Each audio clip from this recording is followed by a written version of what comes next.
Muy buenas tardes, hermanos. Bienvenidos a este culto de adoración vespertino. Preparemos nuestro corazón para alabar a nuestro Dios, escuchando el preludio dirigidos por nuestro hermano Rafael Pimentel.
Continuemos ahora puestos en pies, entonando el himno número 23, Te loamos, oh Dios.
Sigamos alabando a nuestro Dios y cantemos el himno número 235, Majestad.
Sigamos alabando a nuestro Dios y ahora escuchemos la lectura de su palabra en el llamamiento a la adoración. Salmo 113, versículos del 1 al 9. Sigan ustedes en su Biblia la lectura que voy a hacer a esta porción. Alabad, siervos de Jehová, alabad el nombre de Jehová.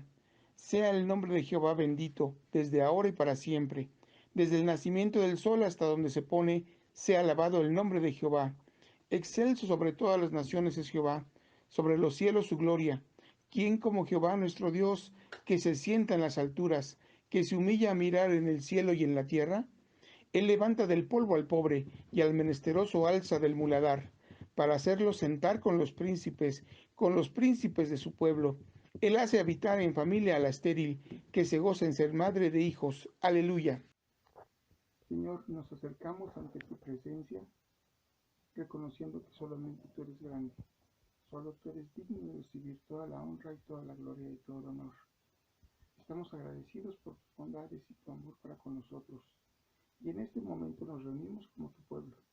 Nos reunimos a través de estos medios que nos has permitido para alabarte y glorificarte unidos en tu nombre, Señor.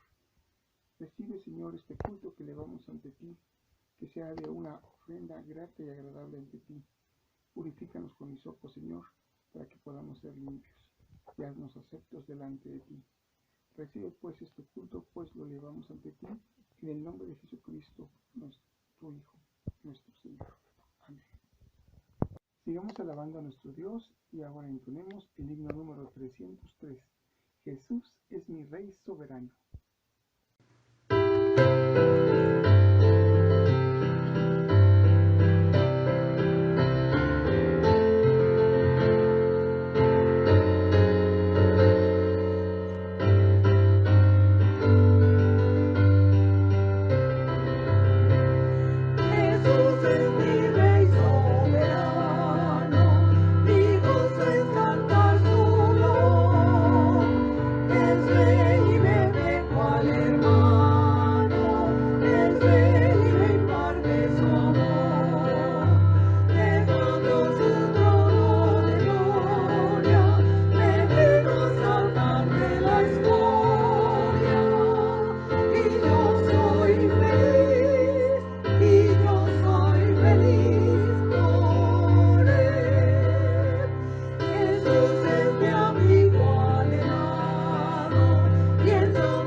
la palabra de Dios en el Evangelio San Juan, el capítulo 6, y leamos todos juntos los versos 60 al 71. Esta porción de la palabra de Dios vamos a leerla alternadamente. Nos unimos todos en el último versículo. La palabra de Dios dice así, palabras de vida. Al oírlas, muchos de los discípulos dijeron, dura es esta palabra, ¿quién la puede oír? Sabiendo Jesús en sí mismo que sus discípulos murmuraban de esto, les dijo, ¿esto os ofende? Pues qué, si vierais al Hijo del Hombre subir a donde estaba primero. El Espíritu es el que da vida, la carne para nada aprovecha. Las palabras que yo os he hablado son espíritu y son vida. Pero hay algunos de vosotros que no creen, porque Jesús sabía desde el principio quiénes eran los que no creían y quién le había de entregar. Y dijo, por eso os he dicho que ninguno puede verme a mí si no le fuere dado del Padre. Desde entonces, muchos de sus discípulos volvieron atrás y ya no andaban con él. Dijo entonces Jesús a los 12, ¿queréis acaso iros también vosotros? Le respondió Simón Pedro, Señor, ¿a quién iremos? Tú tienes palabras de vida eterna.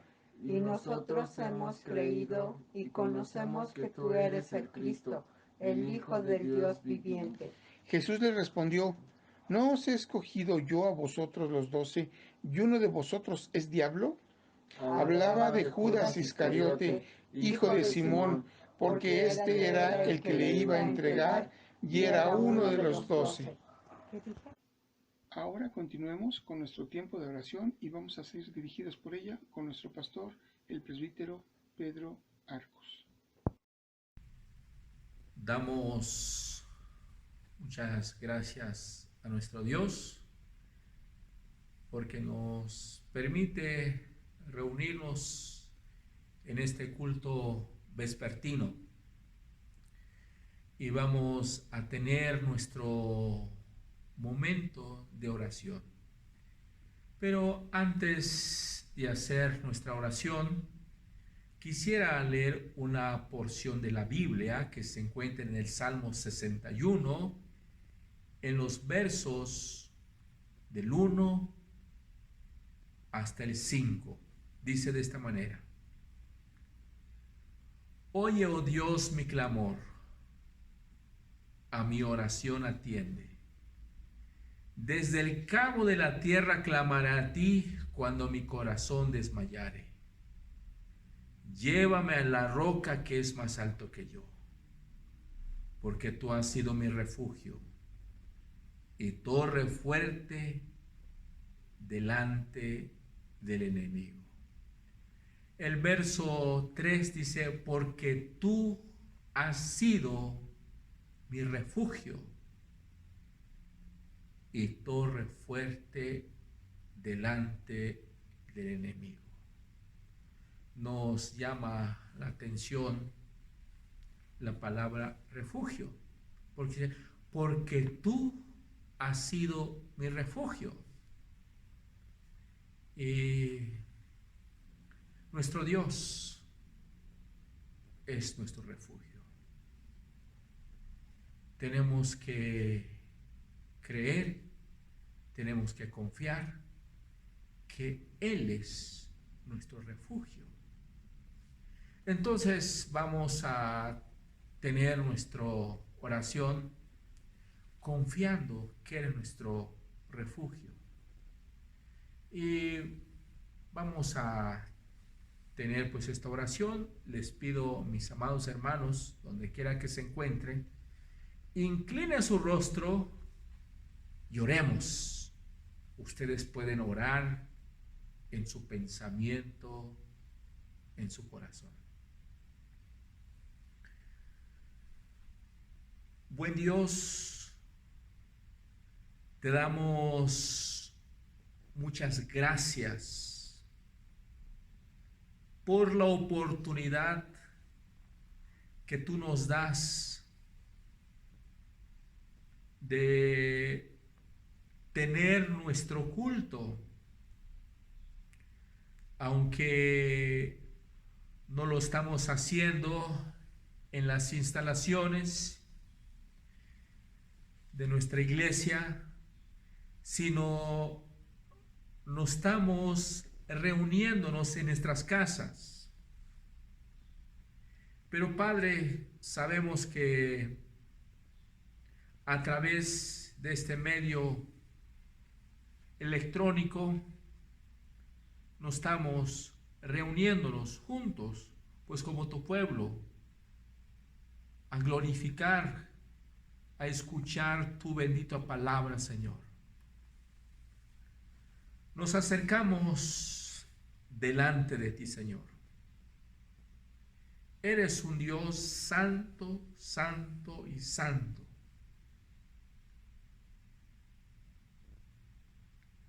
Y nosotros somos pecadores redimidos, solo por tu gracia, por tu amor, no por mérito de nosotros, sino los méritos de nuestro Señor Jesucristo. Queremos, Señor, rogarte, pedirte, Señor, y ponerte pues en tus manos, pero siempre de acuerdo a tu divina voluntad. Queremos pedirte, rogarte, Señor,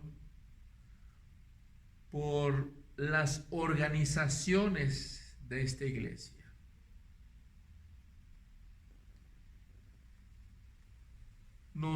A veces nos sentimos un poco tristes porque ya tenemos varios domingos que no nos hemos reunido en las instalaciones, no hemos realizado nuestras actividades, aunque sí hemos escuchado pues tu palabra. Pero Señor, queremos rogarte por las organizaciones de esta iglesia que sigan confiando en tu palabra, que sigan teniendo fe en ti, Señor. Queremos rogarte pues que tú nos fortalezcas, porque sabemos pues que cada organización tenía sus proyectos, tenía pues su plan de trabajo. Ahora no hemos podido hacer o realizar, pero tú tienes el control, Señor. Nosotros dependemos de ti, pero queremos rogarte, suplicarte, Señor, que esta enfermedad que ha afectado a todo el país, a todo el mundo, seguimos, Señor, rogándote, Señor, tu misericordia, que alejas esta enfermedad. Como dice tu palabra, Señor, que tú eres nuestro refugio. En verdad, Señor, eres nuestro refugio. Eres el único en quien debemos confiar, Padre. Oramos también por los enfermos. Sabemos que aún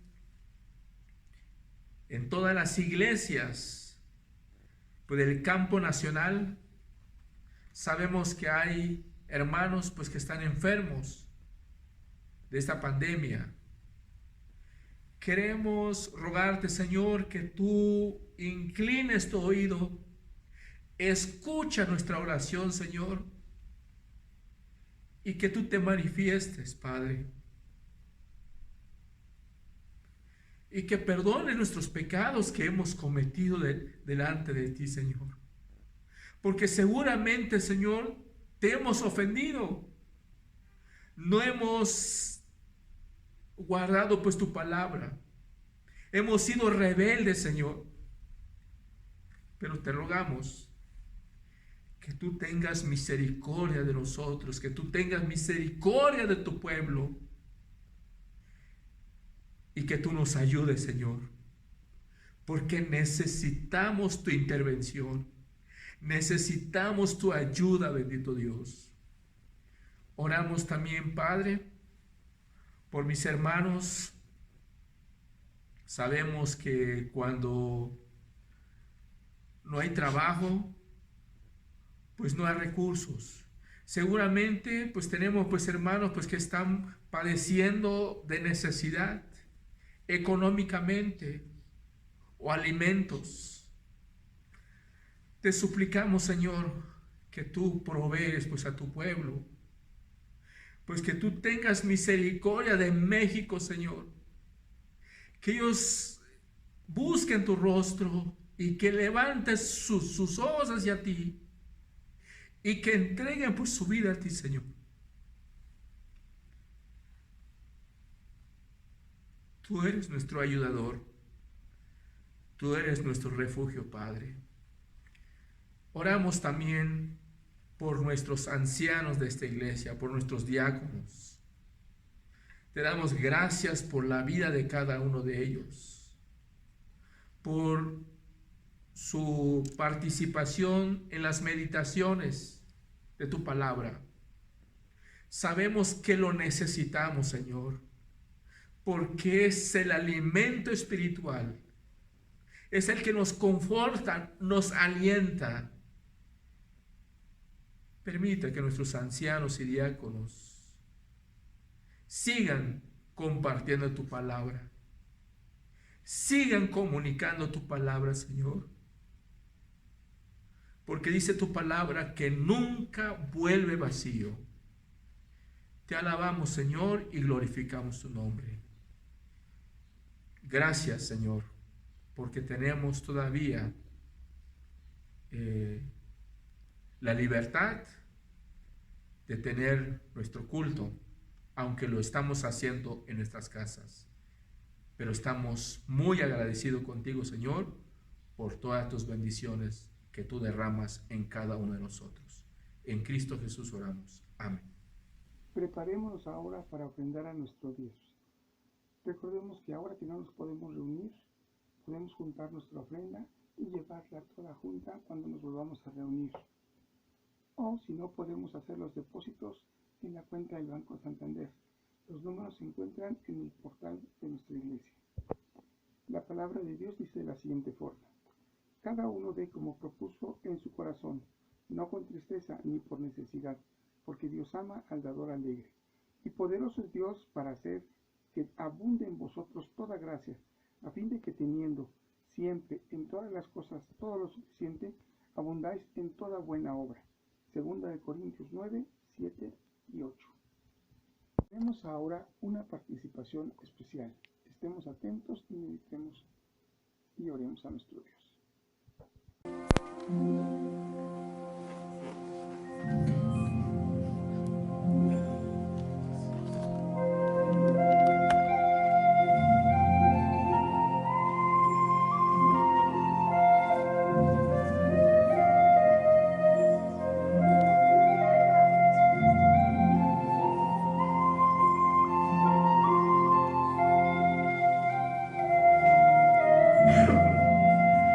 Cristiano soy.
Escuchemos la palabra del Señor que se titula Dios nos ha dado vida eterna, a cargo de nuestro pastor presbítero Pedro Arco Sánchez.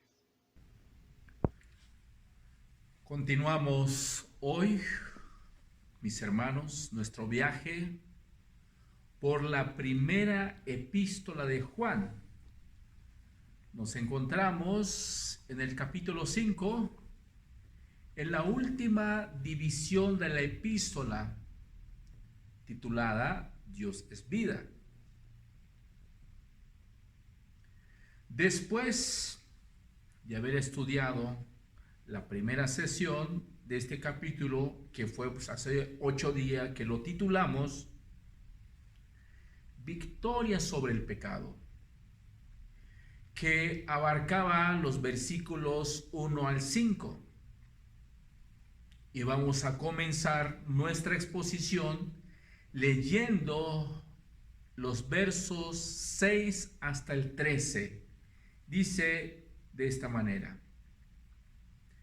Este es Jesucristo, que vino mediante agua y sangre, no mediante agua solamente, sino mediante agua y sangre. Y el Espíritu es el que da testimonio, porque el Espíritu es la verdad. Porque 3 son los que dan testimonio en el cielo: el Padre, el Verbo y el Espíritu Santo.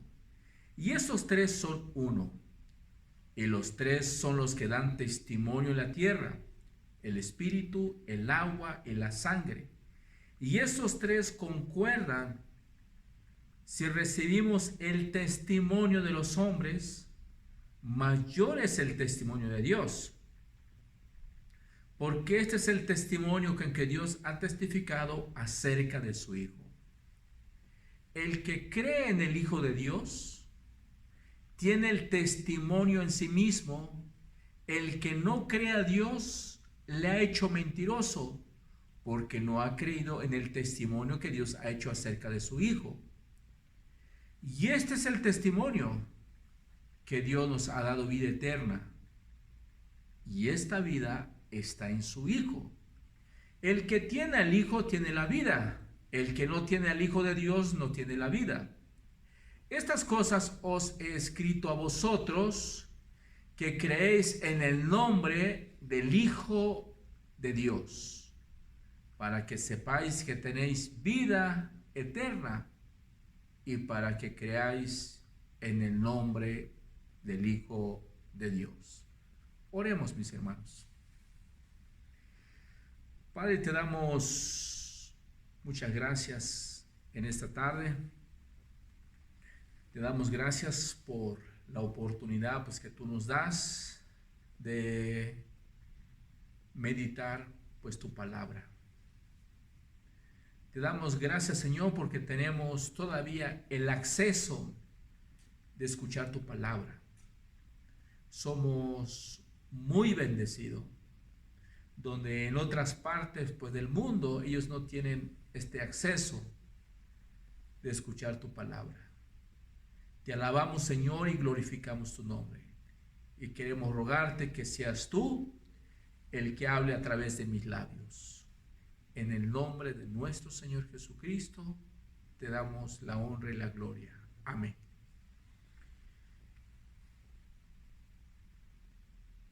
El verso 6 dice de esta manera: Este es Jesucristo, que vino mediante agua y sangre. Juan está citando obviamente a Jesucristo, el Hijo de Dios.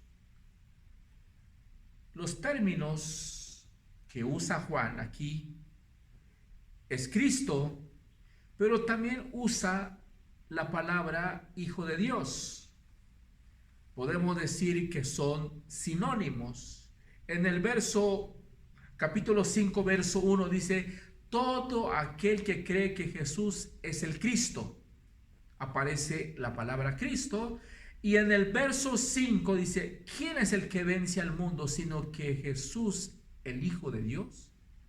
Aparece la palabra Hijo de Dios. Cristo, el Hijo de Dios.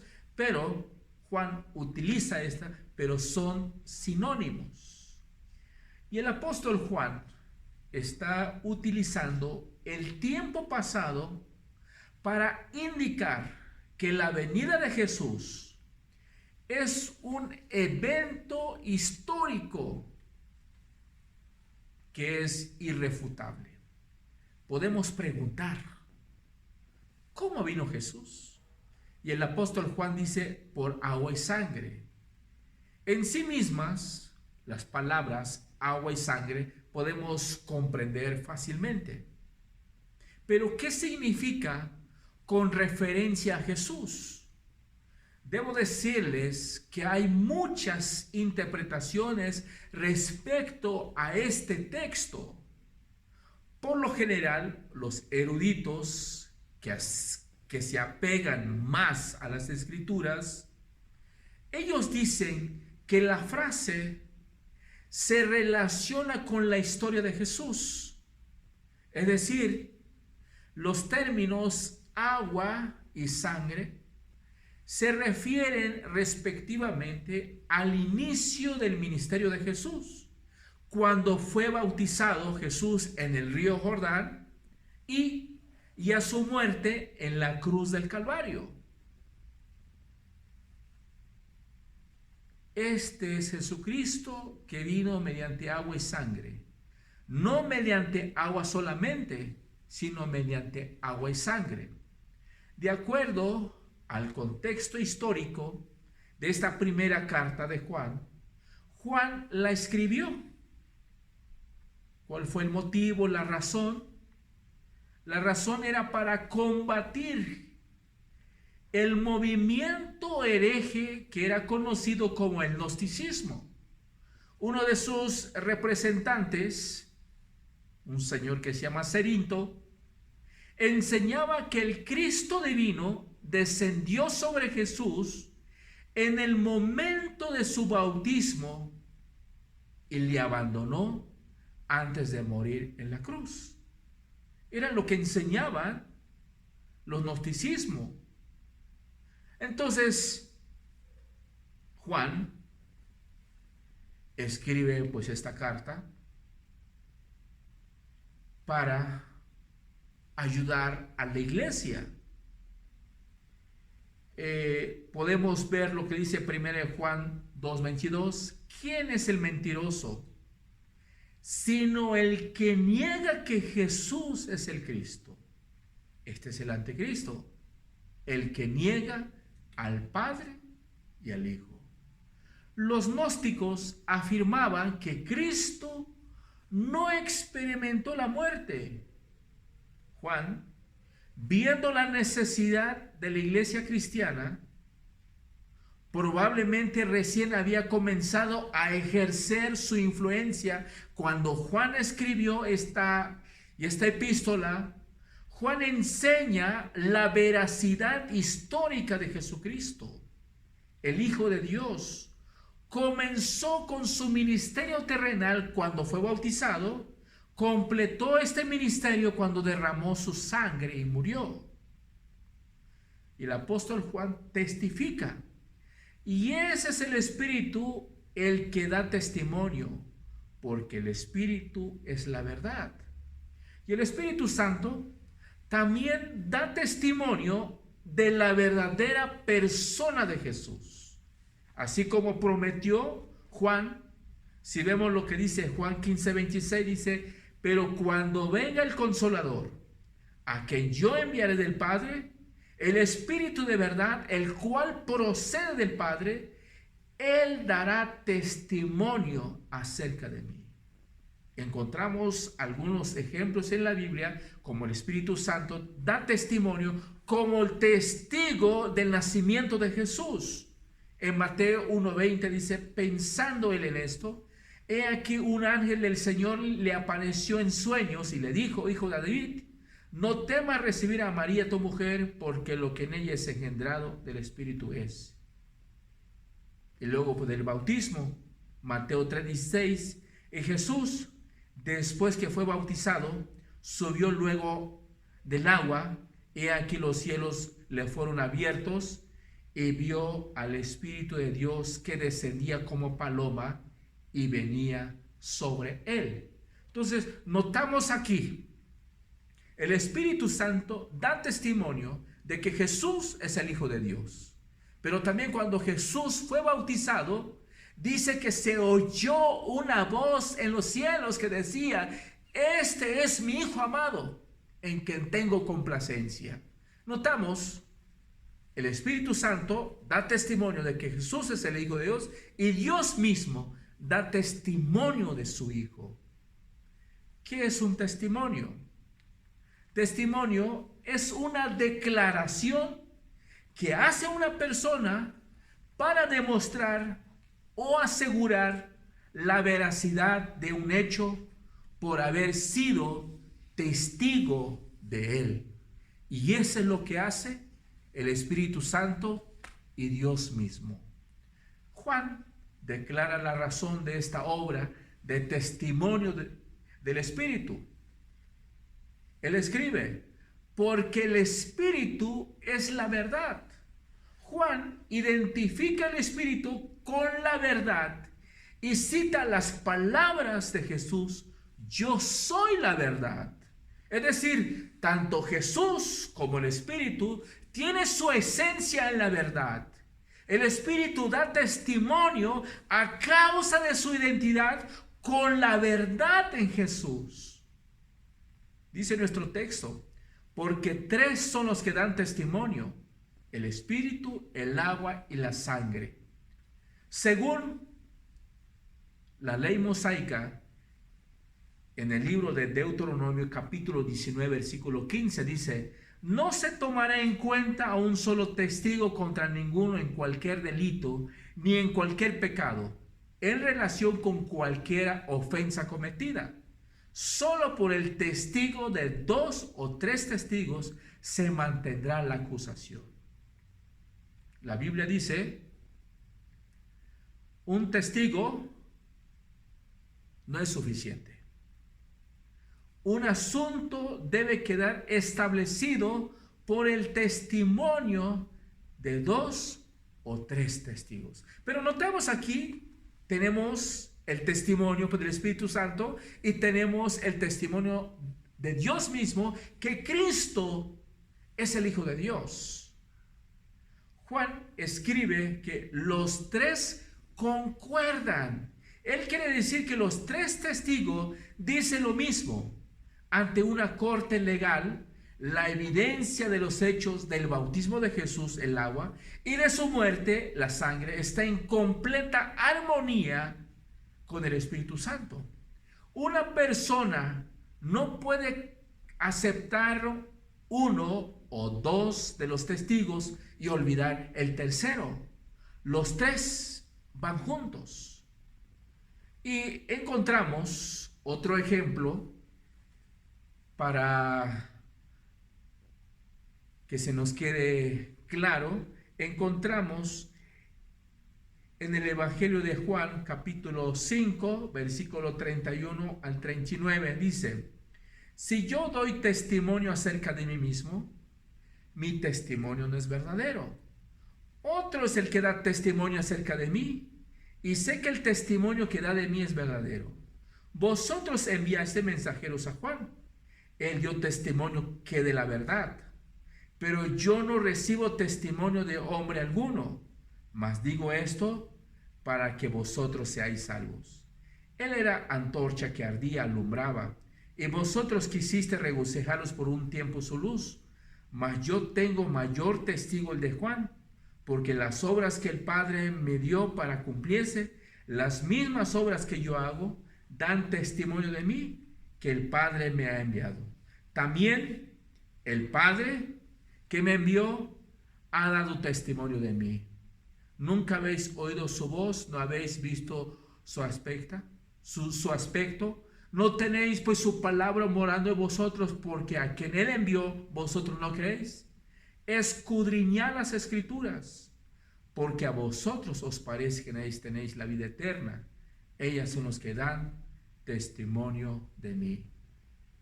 Jesús le dice a los judíos, porque los judíos no querían aceptar a Jesús pues como el Hijo de Dios. Entonces empieza a nombrar personas.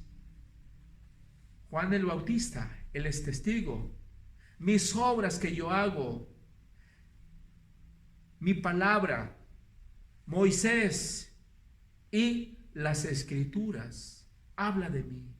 Entonces Jesús empieza a mencionar un montón de testigos, porque los judíos no aceptaban que Jesús es el Hijo de Dios. Si damos por sentado que el agua y la sangre representan el bautismo y la muerte de Cristo, entonces estamos pensando en todo el ministerio terrenal de Jesucristo. Jesús se identificó con su pueblo cuando fue bautizado y lo redimió cuando murió en la cruz. El agua y la sangre, por consiguiente, son símbolos salvíficos para el creyente. El creyente acepta la verdad de que Jesucristo vino por agua y sangre. Él sabe que el Espíritu da testimonio de esta verdad. Además, cree que el Hijo de Dios vino a limpiar a su pueblo del pecado, a redimirlo por medio de su muerte. Para el creyente, entonces, estas verdades son esenciales. El versículo 9 dice: si recibimos el testimonio de los hombres, mayor es el testimonio de Dios, porque este es el testimonio con que Dios ha testificado acerca de su Hijo. Si recibimos el testimonio de los hombres, mayor es el testimonio de Dios. Todo mundo, todos los días recibe el testimonio de los hombres en varias cosas. Por lo tanto, debemos tener mucha más confianza en el testimonio de Dios cuando nos dice quién es Jesús. Juan no quiere que creamos con una fe ciega. Por el contrario, nuestra fe debe ser basada en un testimonio confiable. Y tenemos el testimonio más confiable posible, el testimonio de Dios. Porque este es el testimonio que Dios ha testificado acerca de su Hijo. Recordemos que cuando Jesús fue bautizado, se oyó una voz en los cielos que decía: este es mi Hijo amado. Pero también en su transfiguración, en su entrada triunfal, o sea, en Jesús, Dios continúa dando testimonio acerca de su Hijo por medio de su palabra y su Espíritu. En el versículo 10 dice: el que cree en el Hijo de Dios tiene el testimonio en sí mismo. El que no cree a Dios le ha hecho mentiroso, porque no ha creído en el testimonio que Dios ha dado acerca de su Hijo. A lo largo de su epístola, Juan utiliza el contraste. En este texto no es una excepción. En primer lugar, él declara lo positivo y luego lo negativo. Notamos lo positivo en el verso 10. La fe en el Hijo de Dios es central. Es parte del mensaje que Juan enseña en los versículos 1 al 12, a saber, la fe en Jesús como el Hijo de Dios. Creer, dice Juan, es un hecho continuo. Podemos decir que la fe es un poder duradero y activo que vive en el corazón del creyente. La fe es el lazo constante entre el Hijo de Dios y el creyente. Y el apóstol Juan declara específicamente que tener fe es creer en el Hijo de Dios. El creyente ha aceptado el testimonio. San Juan 3:33 dice: el que recibe su testimonio, este atestigua que Dios es veraz. Dios no nos ha dado su Espíritu para que no creamos que es el Hijo de Dios. Dios nos ha dado su Espíritu para que creamos en Dios. Entonces, la segunda parte del versículo 10 dice, el que no cree a Dios, le ha hecho mentiroso. Cuando nos rehusamos a creer en Jesús, rechazamos el testimonio con que Dios ha testificado acerca de su Hijo. Por lo tanto, con nuestra incredulidad estamos llamando a Dios mentiroso. Juan se dirige a los falsos maestros de su día, que decían que creían en Dios, pero que rechazaban el nacimiento y la muerte de Jesús. Juan, sin embargo, dirige su palabra a cualquiera que rechaza el testimonio de Dios, es decir, el incrédulo tiene toda la responsabilidad de su elección. La incredulidad no es una desgracia que debe ser lamentada, es un pecado que debe ser o que debe dolerse. El pecado del incrédulo radica primeramente en su negativa intencional de no creer en el testimonio de Dios acerca de su Hijo, y en segundo lugar, en su negativa arrogante de que el Padre y el Hijo no son uno. El hombre no puede decir que tiene fe en Dios y al mismo tiempo rechazar al testimonio de Jesucristo.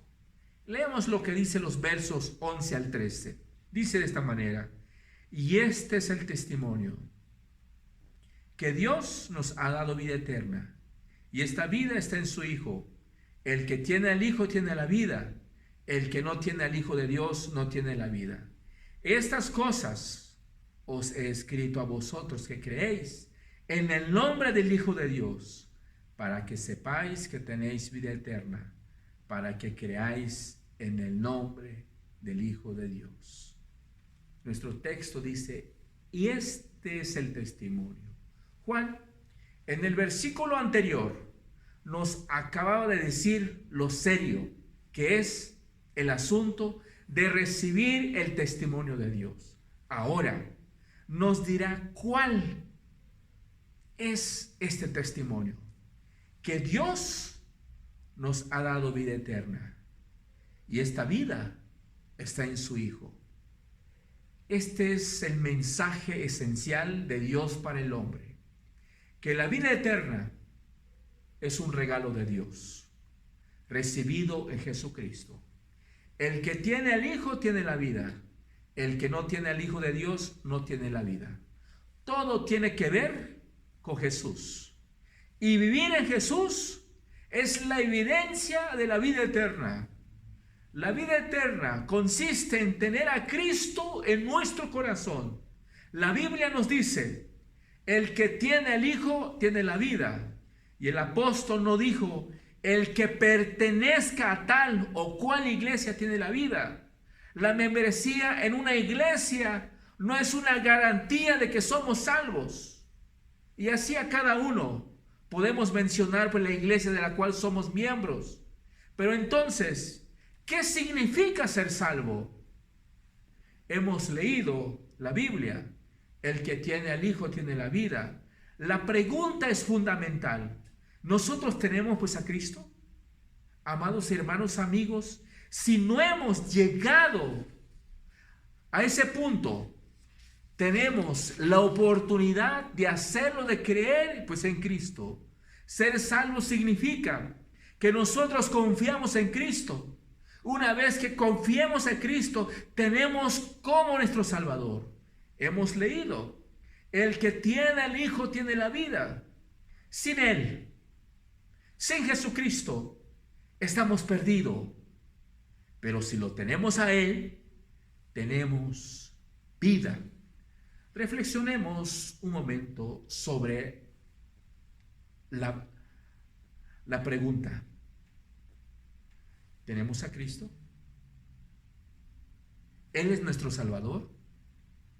Este fue el motivo por el cual el apóstol y el apóstol Juan enfatizó que Jesús era el Hijo de Dios.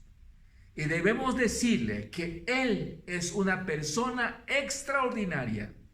Él es el Dios manifestado en un cuerpo humano. Él es el único que puede salvarnos. Él es el absolutamente único. No hay otro como Él. Él es el unigénito Hijo de Dios. Él murió en la cruz porque solo Él podía pagar el castigo por nuestros pecados. Y después resucitó y precisamente en este momento está viviendo a la derecha de Dios, intercediendo a favor nuestro. Él es el Cristo viviente. ¿Lo tenemos a Él como nuestro Salvador? Usted es la única pregunta que usted necesita responder. Pero usted tiene, quiero decirle, mi hermano, amigo, tiene la vida. Es decir, que usted es salvo. Este es el testimonio. Juan nos estaba escribiendo esas verdades y realidades de una manera muy clara y directa. Es imposible no entenderlas. El verso 13 dice: estas cosas he escrito a vosotros, que creéis en el nombre del Hijo de Dios, para que sepáis que tenéis vida eterna. Al decir este mensaje tan claramente, Juan espera persuadirnos a creer. Aunque si ya creemos, Él quiere que sepamos que tenemos vida eterna, para que podamos tener esta seguridad y para que continuemos creyendo. La necesidad de escuchar el sencillo evangelio de la salvación en Jesucristo no termina una vez que abracemos el evangelio. Nos beneficiamos de él, estamos seguros en él y somos ayudados a continuar en él conforme lo escuchamos. Abracemos y una y otra vez. El texto dice: para que sepáis que tenéis vida eterna. La confianza de Juan es impresionante. Él quiere que sepamos que tenemos vida eterna. Solo podemos saber esto si nuestra salvación descansa en Jesús y no en nuestro propio desempeño. Si depende de mí, entonces es un buen día, soy salvo. En un día, no sé. Pero si depende de lo que Jesús ha hecho por mí, entonces yo sé. Entonces en el versículo 11 dice: y este es el testimonio, que Dios nos ha dado vida eterna. Esta vida está en su Hijo. Amados hermanos y amigos, la vida eterna solamente la podemos encontrar en Jesucristo, porque Jesús es la vida eterna. San Juan 14:6 dice: yo soy el camino, la verdad y la vida. Nadie viene al Padre si no es por mí. La única manera de ser salvo es a través de Jesucristo. Que así sea. Dios les bendice. Gracias a Dios por el mensaje de su palabra. Entonemos ahora todos juntos el himno número 389. Gracias Dios, tú nos inundas con tu amor. Al terminar de cantar este himno, escuchemos la bendición apostólica y despidámonos con la doxología 430 a Dios el Padre Celestial.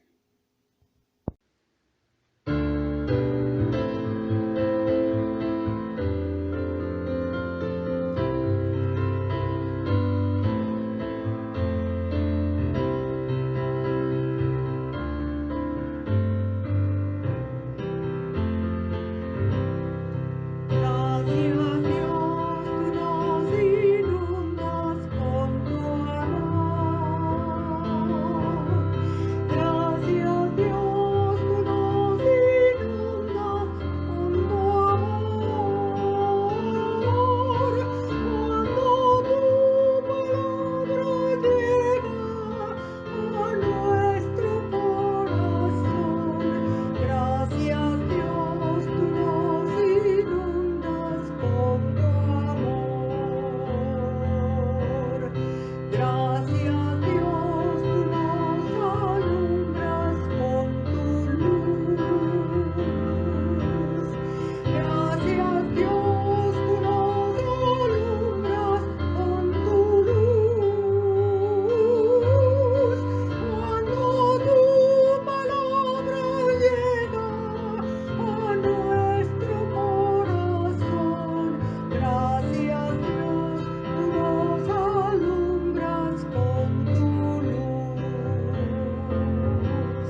recibid la bendición, mis amados hermanos.